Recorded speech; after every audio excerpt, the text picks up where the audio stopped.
Welcome to the Commercial Kitchen Chronicles, a podcast dedicated to the commercial food equipment repair industry. My name is Pat Finley. I'm a lead master certified technician at General Parts Group and a certified successor trainer. Our goal is to shine a light on what we believe to be one of the most interesting and rewarding industries a field service technician can work in. We love the work we do, and we are glad you're here listening to the podcast. In this episode, we have Kenny Postlethwaite, aka Refrigerationman1988, from TikTok.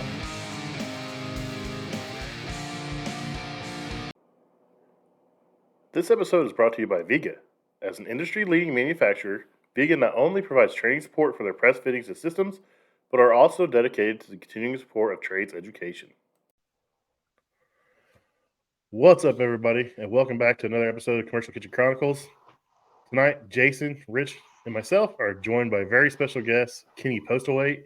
You guys probably don't know that name, but he goes by Refrigerationman1988 on TikTok, and this dude is hilarious. He's a great tech, and we got a pretty good one in store for you guys. So how are you guys doing tonight? Good. I'm doing pretty well. It's every day.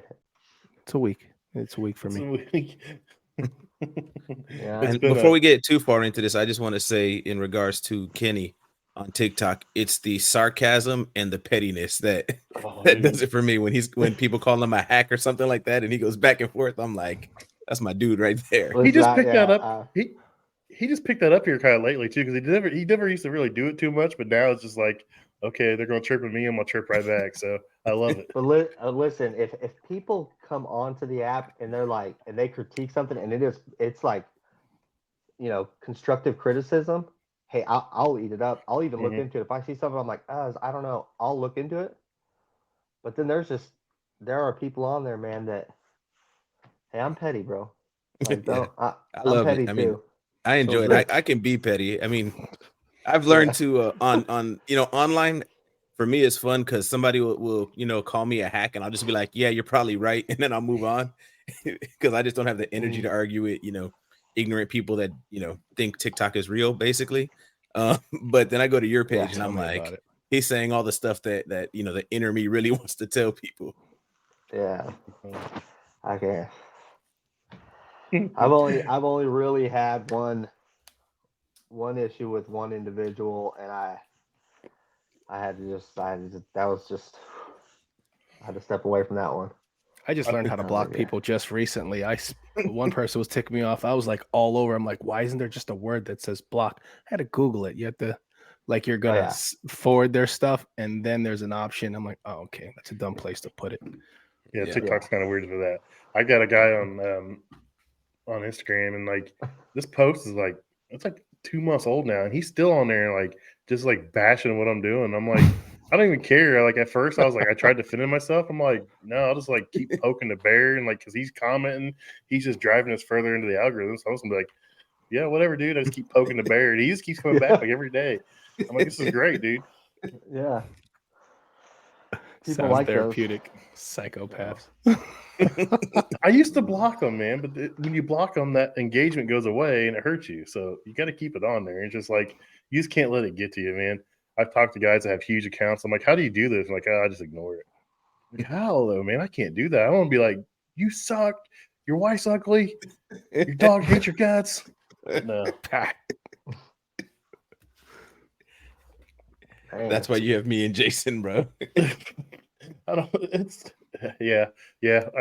a story earlier. I had a Jason moment. So I was going at some recruiter. I asked who he worked for, and of course he gave me the bull crap recruiter response, and then I was a little mad about it. So I typed out this big snarky smart ass remark, and then like I hit send, and then as soon as I hit send, I went over and deleted it. I was like, what would Jason do? Delete.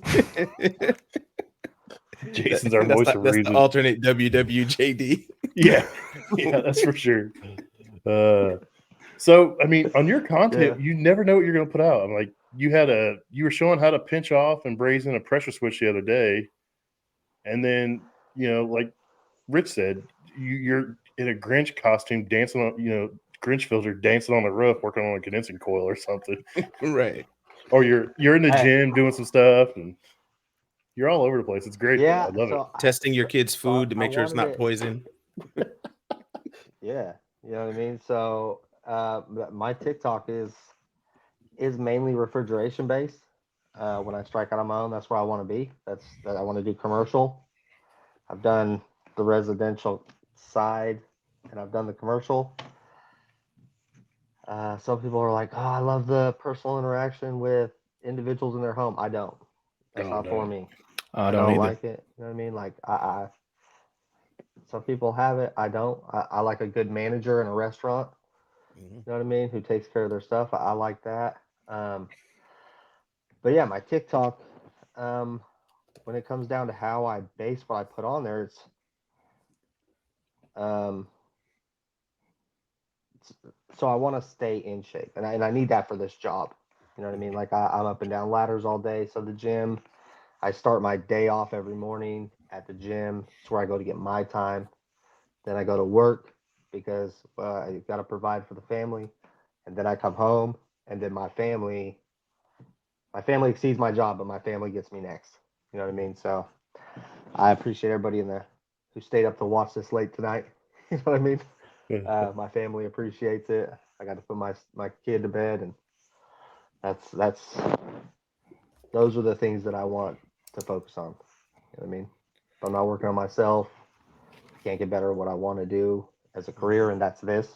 This is what I'm gonna do, whether anybody likes it or not. I'm gonna be around for a while. So good. Yeah. So Kenny, I want to mirror that. I go to the gym with my wife at 5 a.m. every morning, unless it's the night after our podcast. So that's something I do every morning religiously when possible. So at least 3 or 4 times a week. And then the whole residential thing, my reason I want nothing to do with residential is because I have a problem with, especially here in Florida, prying some poor senior citizen out of their Social Security check to get their AC work. And I don't want to be in people's houses. I don't want to be in the position to sell. I know what it's like to not have a lot of money and then, you don't have an emergency fund, right? So yeah, Jennifer. Yeah. Everybody knows it. Everybody knows me and my bedtime, so I know somebody was going to comment for sure. Dude, I'm 8 o'clock, 8 to 4. That's my sleeping schedule. But I don't like being in people's houses. He said, she said, unless I have a witness. You know what I'm saying? And but there's another. There's a TikToker that's one of the 4 that I watch, like you, and he has his phone on. He doesn't show the customer, but you can hear the knock and the interaction, and it's some people say crazy stuff. And I'd rather deal with a corporation, a company, even a mom and pop that has allocated funds, and they expect that they have this small investment into the equipment and stuff like that. But I feel you with not wanting to be up in people's houses, man. It's too crazy these days, in my opinion. Yeah. And an individual person is a lot more likely to make a crazy accusation as opposed to a business that's, in my opinion, you just don't want to put yourself in that situation. Yeah, you don't. So what effects does going to and not going to the gym do for you? So do you feel it? So yeah, I feel it. So how I look at it is that going to the gym in the morning is something I have control over. I have no idea what the rest of the day is going to be like. So if I go to the gym, I'm taking control of something that I can consider a win, that I can put as much or a little effort into. Normally I run upstairs, jump on the elliptical 15, go do a set for 15, 20, and then I go sit in the sauna. Sometimes I'm wiped out and I just want to sit on the elliptical. Sometimes I just want to sit in the thing. But I take ownership and control over something starting my day. And if I can win the first thing I do in the day under my control, the rest of the day is okay because, I started it the way I wanted to start it. Yeah, for sure. So that whole gym thing, I try to do it. So it's most of the reason why I get up at 4 is I try to do it. A lot of times I'll just be lazy and just lay in bed scrolling the internet, and I know I shouldn't do it. I'm almost to the point where I'm going to get an alarm clock and set my phone in the other room unless I'm on call. That way I don't have that distraction in the morning. I'll have the alarm clock and I'll just get up because I won't have it there. But yeah, taking care of yourself in this industry is a huge thing. I mean, people don't understand how I do what I do because I'm not going to lie. My heaviest was 440 and I'm currently at 400 right now. People are like, you climb ladders, you do this, you climb in holes. I'm like, yeah. They're like, how do you do it? I'm like, I don't know. I've done it when I was 200 pounds. I've done it when I'm 450 pounds. It's just what I do. But I mean, I'm 41 years old now. It's starting to catch up to me. My knees hurt. It's harder to get down to the floor, and it's it's well past time for me to actually do something about it. But it's just that motivation. I want to do it, and then it just in the morning I'm like, I don't want to do this. Yeah, I need accountability partner, man. I wish I lived near you, bro. I'd kick in your door every morning. I'd kick it in. I think that's what I need. I mean, I was in good shape for a hot minute. I mean, I was running like 6 miles, 3 to 6 miles almost every other day and everything. And then I messed up my leg, and then just everything went downhill from there. But I'm starting to get back into it slowly. Yeah. So the gym for me it's a mental thing, right? So if I can get myself there, like that's the hard part, is getting there. Like, get out the door. Like, for me, the minute I get out of my bed in the morning, it takes me about 8 minutes to get up, throw my stuff on, and get out the door. And I just get out the door. If I can get out the door and get in my car, I'm good to go. You know what I mean? Because I want to be able to, when I'm presented with a task that seems difficult in that current moment, if I can get past that, like, that does something for me. Like, there's been, I still get them today. I'll get on a roof, I'll get somewhere, and I'll look at something, and it's hot, it's cold, I'm tired, and I'm looking at all these wires, and I'm like, okay, like, it's good, you're good. Like, you've done this before, you're good. Just take a minute. You got here, you're already up on the roof. Like, that's so it just kind of tumbles into the rest of my workday. Right. As opposed to when I don't get up, and then I'm just like stumble in the office, and everybody's like, you look tired. I'm like, I am tired. Yeah, I can relate to that. My thing is, I don't even have to leave. I've got this barn. I've got a 6-post rack down there. I've got like 800 pounds of weights. I've got different benches. I've got a treadmill. I've got a assault bike. I've got an elliptical coming. It's just like, I don't know. It's I'm my own enemy. I'm not gonna lie. Yeah. Say foodie? What's that? He said enemy. Did you say you're a foodie?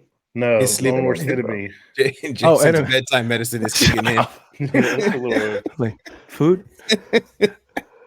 No, I feel you. And that whole talking yourself through the work, man, I remember doing that a lot. I'm not, turning wrenches as often, more lately than often, but anyways, I find myself talking to myself, and then I have to think a little bit about what Rich says. Well, it was already broken when you got there. Yeah. I wish I met him years ago, because I've struggled on the roof when my first few years of just looking at equipment, and it's just like, damn, man, it's just very overwhelming, and you got to kind of talk yourself through it, and just, you got to be that psychological battle buddy in your head, man. But I've been there, man. Just the way you were saying that, I just see myself in that same situation, and I get like that when I come across new equipment too. So still to this day. Yeah.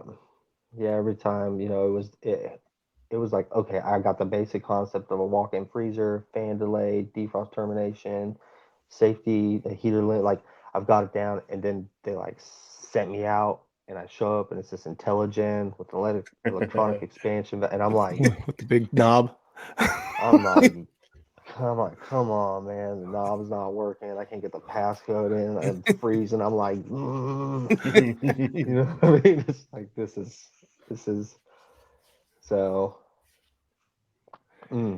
Yeah, those intelligents, I've worked on 3, and every time I see them, I'm like, damn, God, well, we've got somebody who knows better than I do on this. Yeah, so the aquarium here has intelligents in all 3 of their walk-in freezers. So they're kind of we do the maintenance and everything out there. So of course I got the book. I'm a big reader. You know what I mean? If I get a pressure control from the parts, or if it comes with some type of literature in it, and this is why I credit a lot of my knowledge, I will read it. And if I've already read that piece of literature, I'll read it again, because what was it? I forget which control it was. One of the controls, I had read the literature several times, and I thought about this earlier too. I don't remember now. I'm not gonna be able to remember what was in the literature, but I had read the literature several times, and I got it one day, and there was something in it that I was like, oh man, hold on. All right, we're gonna come back to that. We'll come back to that. So I'll write that down. Intelligent. Jason was talking about Rich's saying it was broke when you got there. And when I first started doing this, I came over as an electrician, and that was like one of the very first things someone told me. Like, don't freak out, it's broke, or they wouldn't be calling us. So now anytime I get a green text, someone that doesn't have any experience in the industry, like the first time they sit in my van, that's the first thing I tell them, look, you're going to get defeated. There's going to be days you hate this. There's going to be days you can't fix anything. But just remember, they didn't call you because it's working. It was broke when you got here. Yeah. And like that makes sense. I'm like, yeah. I'm like, so that's my favorite thing to tell a green guy as soon as he sits in the truck. That and don't fall asleep. And I just learned that, and or I guess you could say learned that or whatever in the last 2 years when I started working here at Whaley, because my direct supervisor, like I couldn't figure something out one day, and it was already getting late, and he's like, you don't have to fix it tonight. You can go back tomorrow. He's like, it was already broke when you got there, so it ain't gonna be more broke in the morning. and that's mainly for like cooking stuff, like refrigeration, like. If they don't have a place to store that, if they don't have 2 freezers and a freezer's down, if they don't have an extra place to store all that food, I mean, you're kind of you got to kind of figure it out. If you can't, you're going to start reaching out to somebody and get it figured out. But yeah. On the but even then, stuff, sometimes the answer is you need to move this stuff, or you need to get a truck. You know what I mean? That's the thing too. I mean, if the evap's got a hole in it or the compressor's shot and you can't get it for a couple of days, then the answer is, hey, you need to get a truck and get it out here quick. Mm-hmm. Yeah. I've been in that situation my first few years that I'd freak out when something like that would happen. I would try so hard to fix it, and they'd call me at like 9 o'clock at night, of course. I'd find myself at 3 in the morning, like, okay, I just can't fix it. I will find out what's wrong with it, but it's like, well, there's not shit I can do about it. And it would be like 4 or 5 in the morning, and I'll just be like, okay, my manager finally picked up his phone. I'm like, I can't fix this. He's like, call a truck. I'm like, call a truck. Okay, let's call it. Go to the manager. I'm like, can you call a truck? Because this ain't getting fixed. I'm so sorry. So yeah. That's a hard line to draw, though. Do you have? Gotta say, we're gonna need a truck. Do you have access? Do you guys have somebody readily to call for a freezer truck or a fridge truck when that happens? Because I know like McDonald's has Morton Brower. The service company I work for, we have 5 freezer truck trailers that I could go grab one.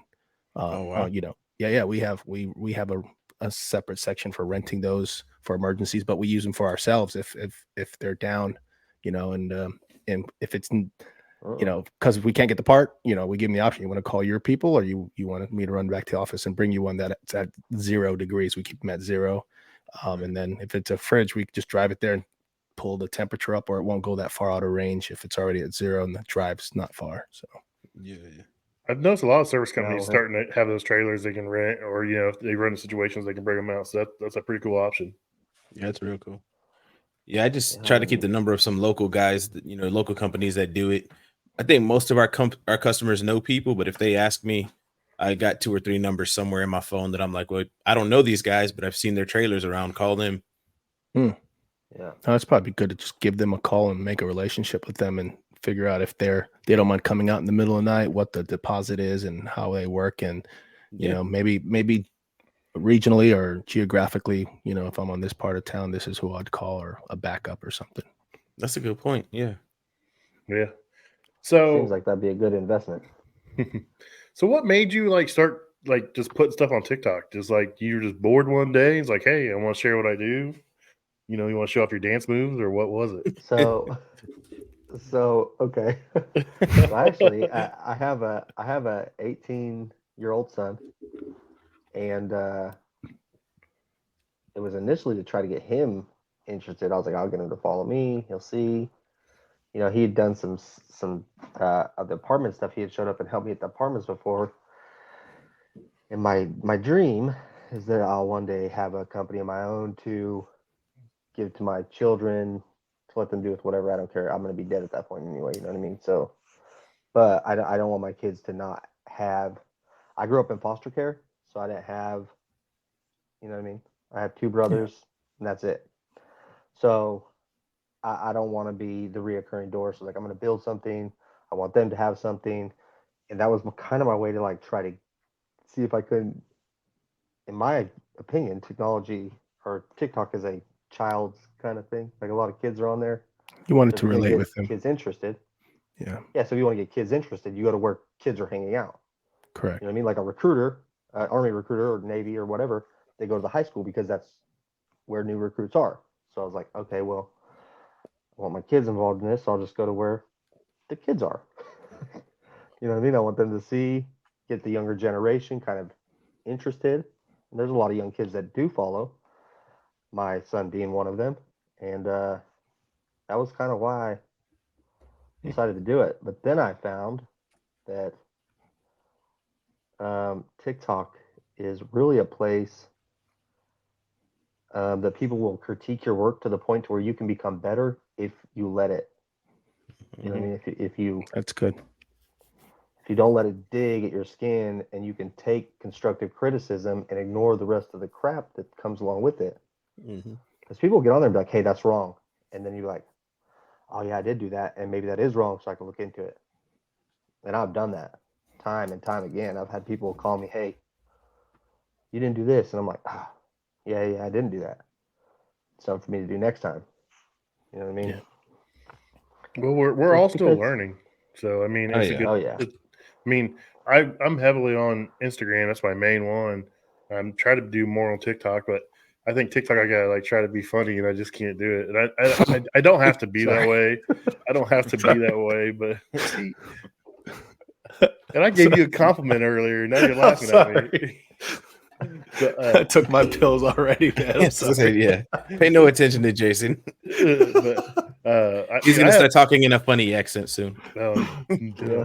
But I mean, it's fun over there, and I like it over there. There's definitely a lot of tradespeople on there too, and it's a cool environment though. And I'm glad I found you because your stuff's always pretty much on point. And like I said, you never know what you're going to be doing, so that's cool. So, how'd you get started in HVAC? Well, our HVAC. How about that? So I got started in refrigeration. I sat down. Let's see. You want to take it from when I began? Well, you can share as much as you'd like and you're comfortable with. We had this. Okay, cool. Because I'm comfortable. I don't want to make anybody else uncomfortable. Okay. Yeah, no, you're good, man. So let's just. We're straight. Our listeners will deal with it. Okay, so I. Says that one guy. Good. Yeah. So I got into some trouble. I got out of prison in end of 2016, beginning of 17. And it was hard for me as a felon, multiple convictions, to get a job. Started out, I washed dishes. I did all the low end jobs that you think a felon should have. It was a blessing. The apartment job that I got was a blessing. They stuck me doing stuff I had no business doing. You know what I mean? I was working on equipment that I had no idea about. I'm sure I grounded some compressors. I'm sure that I mixed refrigerants. Like, had no idea. You know what I mean? I didn't know. I was ignorant. I had no idea. And then I decided this is really what I wanted to do. It intrigued me, so I went to school at one of the tech schools here. I'm not going to say their name. And I went through, like I said, 6 or 7 interviews, got up to the part to where they wanted to know about my background. They just weren't having it. I didn't fit the criteria of what they were looking for in an employee, and I completely understand. You know what I mean? Finally got fed up with how the interviews were going. I sat down with somebody, and my boss's name is Daryl. He's been doing this since 76, 78, so longer than I've been alive. And I just told him, you know what I mean? Like, this is where I come from. This is what I did. This is where I'm at, and this is where I plan on going. You know what I mean? He gave me a paper test, walk-in freezer paper test, a wiring diagram. He said, well, what can you make of this? Gave me 30 minutes. And I'm telling you, I was way off.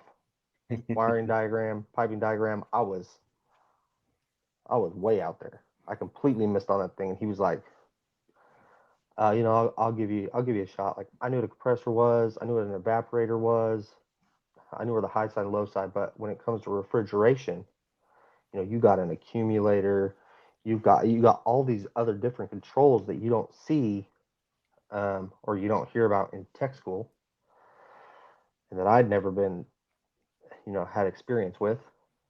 And he said he would give me a shot. And so I took, I took that blessing and I ran with it. I decided this is what I want to do. This is what I'm going to build for my family.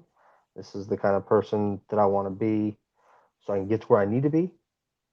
And that's how we are where we're at.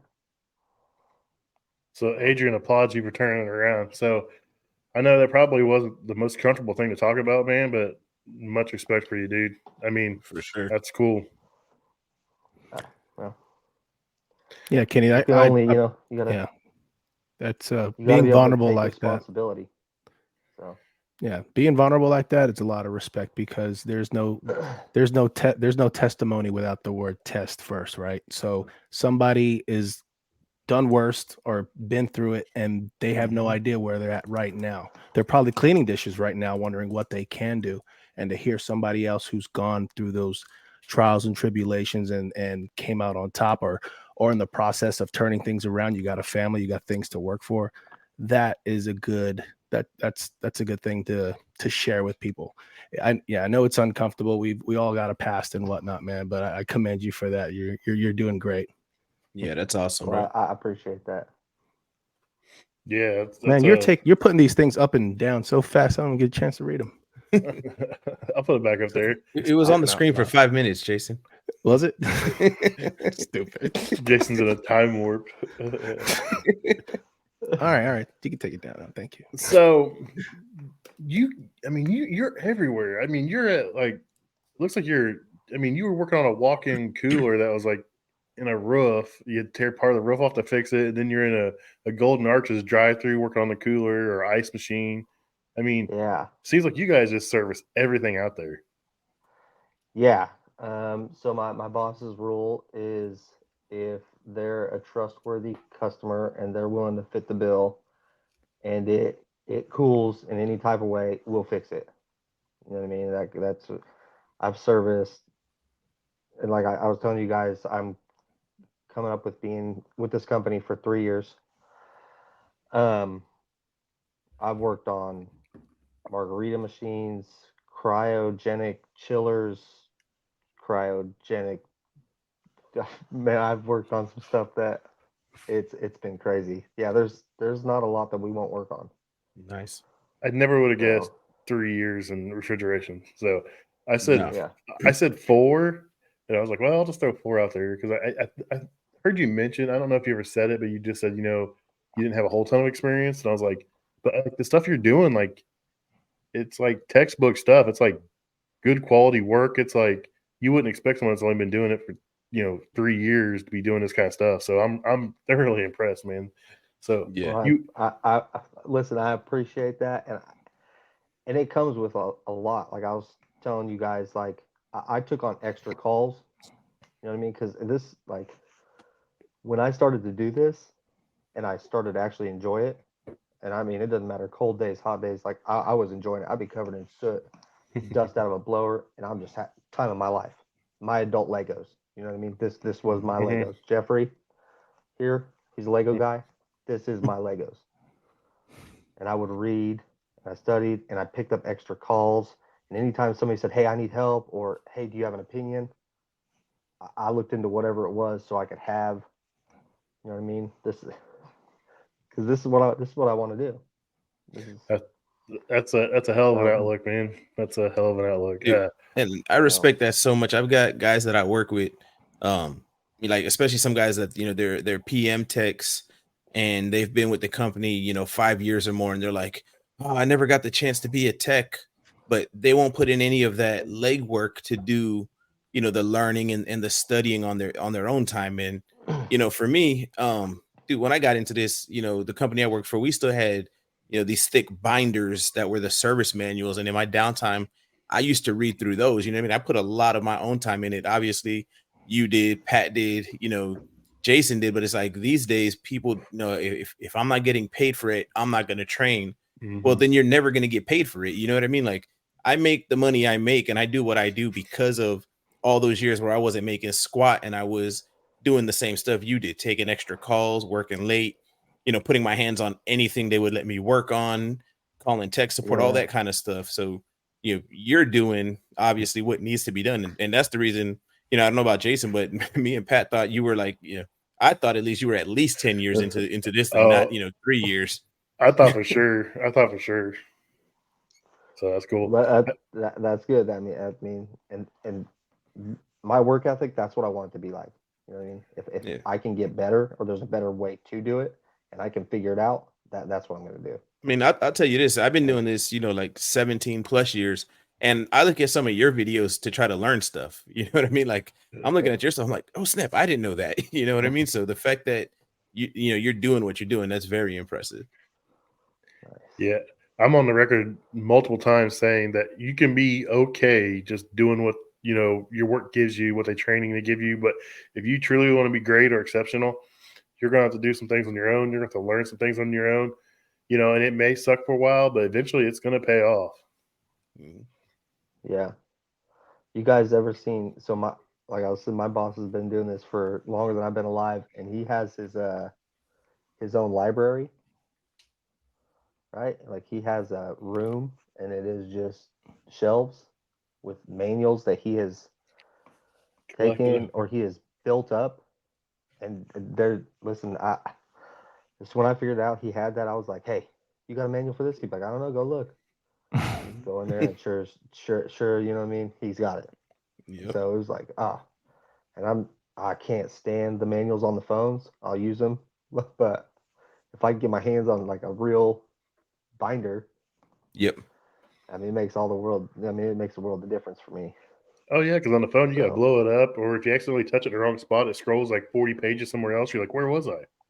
Or you get the manuals that, you know, the diagnostic starts on page 9, and then step 4 is like, okay, now go to page 37. And at least when you got when I would have paper manuals, I would literally lay them all out. Okay, here's page 9, here's page 37, here's page 26.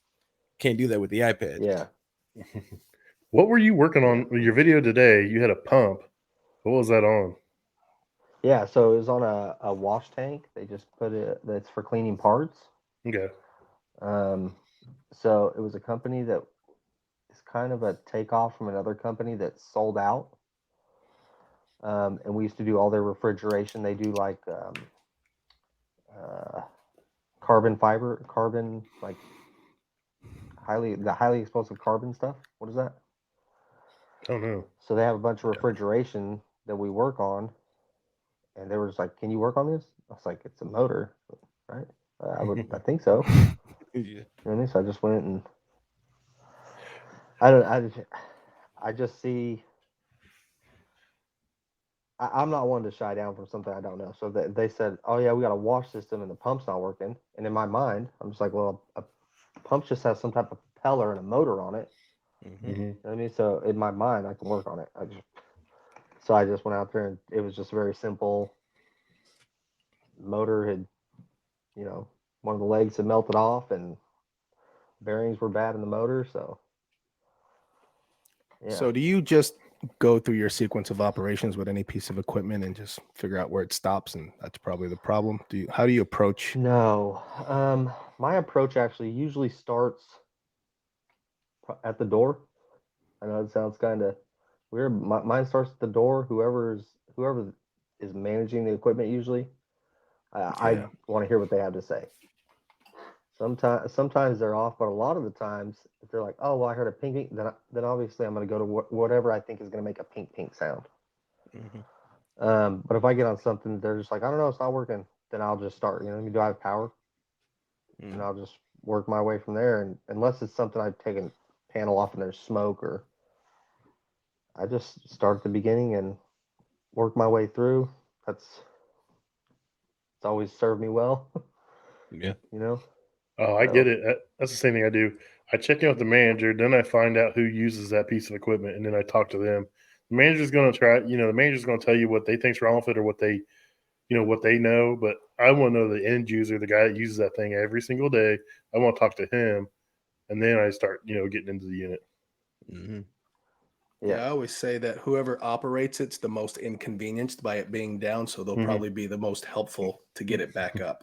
Because I've worked on grills that half work and fryers, down a few fryers, and I've worked in kitchens where the AC doesn't work. So I know how these people feel. So I know who to. Do y'all find yourselves having to steer that conversation? It's like when you go to the manager, he's like, "Yeah, it's not heating." When you go to the line cook, he's like, "Hey, this thing's been here for 7 years." Yes, this has been down for months. Oh, okay. Yeah. I love it every day. Yeah. There's never a dull moment in the kitchen, man. The craziest ones is the school cafeterias. Those ladies are absolutely nuts, man. Like they're the nicest people in the world, but some of the stuff they say, like, do you do what they're dealing with though? Dude, like I had some. I thought I was going to call HR. I was being like sexually harassed, and I was like, "Holy smokes!" I was like, "Oh, it was bad." I'll say it off air. I won't say it on air, but it was some pretty bad stuff, man. I was like, I told my wife. My wife's like, "I don't want you going back to that school anymore." And I was like, "I don't have a choice." Dude, okay. So not to get political or whatever, but when Trump was running and he made the comments about grabbing whatever. I had made a post on Facebook and I was just like, y'all are talking about what Trump said, but if you've ever been in a restaurant kitchen full of women, they make Donald Trump sound like Bible study, bro. Oh, dude, the stuff. So what started? I won't say exactly what they said. What started the conversation was their walk-in freezer was down and they were cleaning it, and there was water dripping off the ceiling, and there was melted ice cream. That's as far as I'm going, dude. You guys can imagine what this lady said, and I was like, the one lady turned around, looked at me, and smiled. They're like, she's looking for a girl. She's looking for a boyfriend. And I was like, I'm married, man. Like, stay away from me. Yeah, you better get away from me before my wife kills both of us. Oh yeah, exactly. She won't just kill me; she'll kill you too. Yeah. So, do you run what's some of the crazy stuff you ran into, like as far as like just broken or something wild you wouldn't expect to be going on something? The coolest thing that I've actually ran into, it wasn't broken. Well, it was broken. That's why I was there. Like I mentioned, there was a cryogenics unit. You know what that is? Yeah. They use refrigeration and pressure to. This place was using it for glasses lenses. Oh. Right. So they cool it and then they just put a huge vacuum on it to really harden it. And I got there and it was out of gas. It had a shutoff valve that went bad on it. It was under warranty. I called this place and they're like, "Well, you're not a certified tech to work on our stuff." And I was like, "But I'm here." Like they called us and I'm already here. So I talked to this guy for a little while. He says, "All right, I'm going to send you the valve and then call me." So he sends me out the valve. I get it brazed in. I called him. I said, "Okay, it's done. I'm about to put it on the pump." And he says, No, we're not going to do that." I said, "All right." I said, well, what are we doing? He said, "We're going to actually use the chamber vacuum to pull a vacuum on the system, and it's going to take about 27 seconds. Holy smokes. All right. Yeah. So this vacuum is like, I mean, it's souped up. I actually put a micron gauge on there, and I mean, it was that fast. I thought it was going to ruin my micron gauge. Oh, smokes. He's like, yeah. He's like, that's what we use to pull vacuums on our systems is the actual chamber itself. So that's probably the coolest thing that I've run into. That sounds dangerous. Like very dangerous. That's what makes it more fun. Yeah. That sounds interesting. I'd like to see that. Yeah. You've only had to do that once? Yeah. Yeah. It was the only I was going to time say I record it the next time you do it, man. I want to see it. Yeah. Yeah, for real. That's wild, man. I never really thought of that. So it must be how they, I don't know, treat the lenses or something. I don't know. That's cool though. Let's check that out. Whatever it is what actually whenever they do that is what actually pushes all the fine bubbles out of the lenses. That's how much of a vacuum it puts on in there. From my understanding, I don't know. I don't operate the machine. I was just there to fix it, but it looked like something out of a sci-fi movie. Like the actual chamber when they open it up and it's got the not big... too shabby for 3 years in maintenance, where they're doing cryogenics. Great Scott. Awesome. Do you guys ever catch yourself like watching people work, like wherever you're at, like watching them do their job, their craft, their skill, like no matter what it is, like if he was in that situation, he's probably he could be watching someone make these lenses, or if he was at the shop where he changed that motor, he could be watching someone whatever they make there. Like no matter where I'm at, I'm always intrigued by how people do their jobs. Like I was at this 5-star restaurant and I'd never been in a place like this, man. Like this chef, the actual chef, like inspected every plate when it came out. He was like wiping it off. He was like, I was watching him. I was like, man, this is art. And he's like, are you hungry? I'm like, no, man. I'm like, this is pure art. I was like, I just enjoy watching you do this. I'm like, this is cool. Yeah. Like, no. Yeah, and when yes. somebody takes pride. Yeah, especially never watched anybody clean plates, but no, I did enough of that in high school. I didn't need to do anymore. Yeah, I've watched people put Hamilton Beach triple blenders through the Hobart dishwasher at a certain shake shop. But anyways, doesn't last too long. No, keep having to change out the motors and the switches, but whatever. So you guys obviously have multiple years of experience. Mm-hmm. I want to know what are some bad habits that in your beginning years you had to break? Rushing. I used to just be, especially when I started refrigeration, I started hot side. So come over to refrigeration, you have to learn to slow down. A walk-in freezer, if it's at 40 degrees, you fix it. It's 45 degrees. It's got products in there. It'll come to like 30 degrees and just stay there. And I'd freak out. Like I'd lose it. I'd be like, oh my God, it's not running. Something's wrong. I just freak out. And the same thing with an ice machine. Our policy is 3 batches of ice. Man, I don't want to sit there for Hoshizaki. It could be 40 minutes a batch. I mean, I don't want to sit there. It's just slowing down was the biggest thing the hurdle I had to overcome, because I'd leave and like, call back city, you're going back, So just learning to slow down was my biggest thing, because I just rushed through everything. Yeah, for me, I would say I had to break the habit of making things, good enough, because it's easy to make, stuff good enough, but just because it's good enough and it's running doesn't mean it's right. And then I constantly talk about in a lot of my content, doing the little things, and when you do the little things, that leads up to you being able to do big things really well. And one thing I always kind of repeat is like replacing zip ties.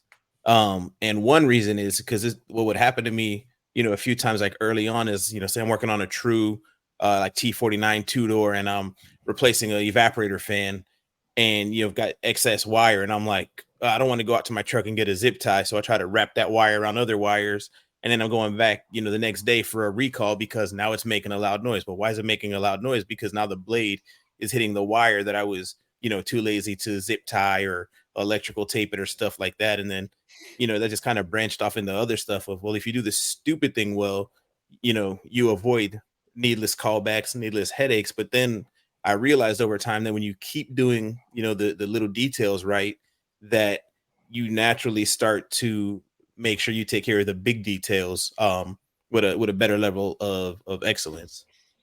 Yeah. Come back to us, Jason. He's zoning. Jason's like, I never had any bad habits.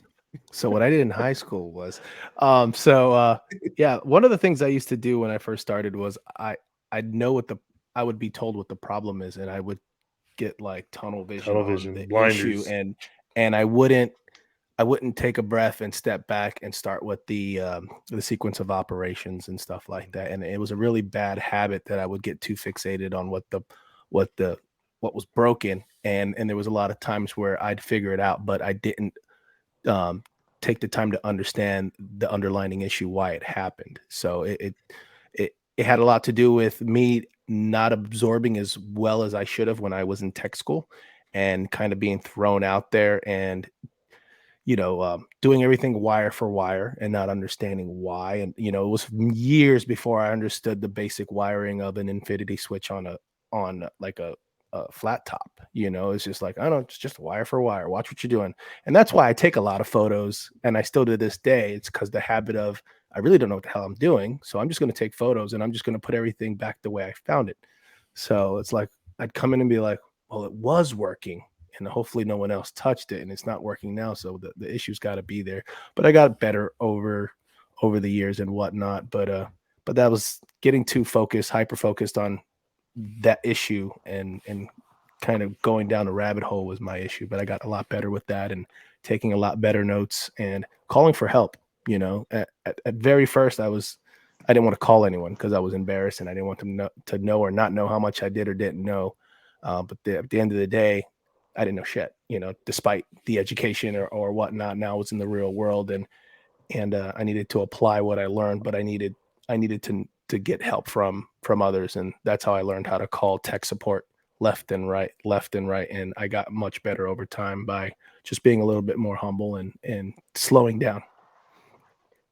Yeah. That was that was probably not necessarily to be that long, but yeah. I listen, as a new tech, I didn't understand. I was always nervous to call tech support. I'll call tech support now if I get to somewhere. I got no problem because usually they're helpful. But for some reason, in my mind, if I was going to call tech support, they was going to make me out to be a dummy. You know what I mean? So I was like, but now I'll call if I got questions, I'll call somebody. That's Yep. Man, network. It's hard to get the younger guys, newer guys in the industry, the newer techs to actually call. Like I got one right now.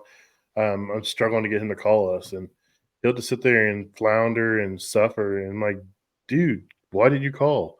Oh, you're busy. I'm like, dude, my phone's on me 24/7, 365 days a year. I'm on vacation. My phone's with me. I'm not going to leave you hanging out to dry. I want you to succeed because I don't want you to quit. Because if you quit, that means I got to do more work. So let's make you better, and it's going to help me out in the long run. That's noble. I try to tell guys, like, if you don't have at least an idea, like a solid idea of what's wrong or where you're headed in your diagnosis within about 20 minutes, it's time to start calling people.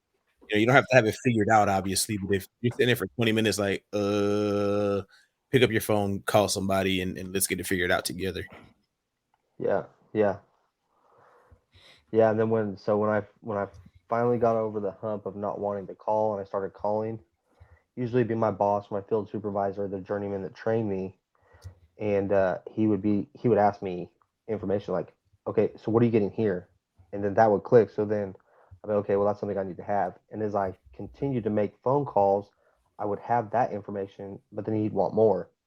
So then I got into the habit of just collecting all that information. Once I started understanding what I was collecting, then I could put it together and be like, oh, okay. And then I wasn't calling every day, multiple times a day. You know what I mean? So it was like, as I learned to call and ask for help, and they were asking me for what I need, asking me for what they needed, then I understood what I needed. So then I could. So. Yeah, I did the same thing with that. You're just showing professional courtesy, having that information. And, you should be that much farther along the next time you call them because of the phone call. So I think that was my best free education I got when I was was calling tech support. And Pat created a little TikTok the other day where the apprentice, he's like, well, what are the pressures? And the apprentice is like, what? Huh? And I did that. And I had it took a few tech support guys to like, listen, stop wasting my damn time. And I'm just like, oh, he's like, we've had this conversation before. Come with what I need so I can move on to the next call. I'd love to help you, but you need to be a little bit more courteous. And that was a reality check. I was just like, oh, you're right. I mean, sometimes you just got to be straight up with people, but I got better and better over time from learning those sequence of operations and just, being courteous and collecting that information and applying it the next time. So you're doing it like I did it too. The thing about that, Jason, about everything you just said, is that you called it a little TikTok, and I really like that. Oh wow! I think I'm getting. Wow! Listen, I'm getting off. Don't. I can't with you guys. I'm in That's an trouble. inside thing for everybody, but I'm with you, Rich. So there used to be a guy at Cleveland when I first started. His name was Jack, and if you The called Steamers? him, yeah, Cleveland Steamers, yep. If you called him and like he asked you voltage or amperage or gas pressure and like you didn't have it, he'd just hang up on you. Like he would like I was so petrified. I'd call Cleveland tech support. He'd be like, "This is Jack." I'd just be like, "Click." I ain't deal with this guy. I just hung up on him every time. Because he had me scared to death, man. Because like, what's your gas pressure? I'm like, click. I'm like, hello. I'm like, dude, I waited 30 minutes, man. What the hell did you hang up on me for? I did have a tech support guy, and I won't mention the manufacturer's name, but he went a little overboard. I went to look at some ovens that I guess were having repeat problems, if I remember correctly. And then he asked me, he's like, what's the voltage? So I said, it's 208, 3-phase. So he gets an attitude. What does the oven have? Not what does the data tag say? I didn't ask you what the data tag says. So I said 208 3-phase. I said, do I need to go back and freaking write down the decimal for you? Oh, okay, my bad. Dude, You didn't know who he was talking to. This guy. I had a combi manufacturer. It was a gas issue, and he asked me gas pressure, and I said 7.5. He said 7.5 what? And I said, well, this is F in America, inches of water column. And dude, he called my boss on me.